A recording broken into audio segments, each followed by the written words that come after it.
Мицко викаше пред да дојде на власт, нема северна, тоа преспанскиот не е завршен. Кој подстануваше ја док сум во ВМРО, нема. Да, бе, да. Дојде на власт. Да.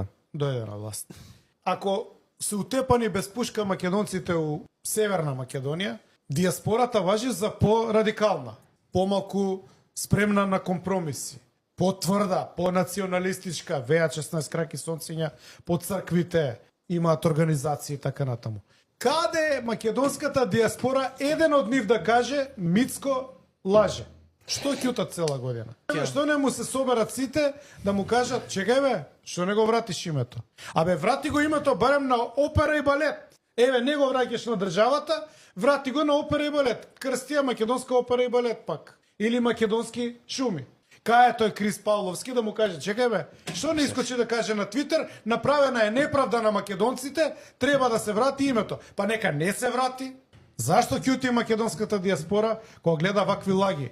Например, 19-та година, кога се менјаше името, у Австралија имаше по 30.000 луѓе на протести, у Скопје немаше толку. Еве, вратете ги назад видеата. Кај е диаспората од Австралија да каже се врши предавство во Македонија и ВМРО ги излажат членовите. Значи грците беа управо што вршеа притисок. Така? Значи грците добро ни направиле на нас, така? Што ни го сменија името, идентитетот, уставот, што ни начука Охридски рамковен договор и све, така? Ако е така, тогаш Пеким, човеков знаел што прави. Така е. И нека си владее. Така е. Да не се правиме по свадби со 16 Ама краки така е, бе, сонца Филип. и послушайте Ама патриоти. сами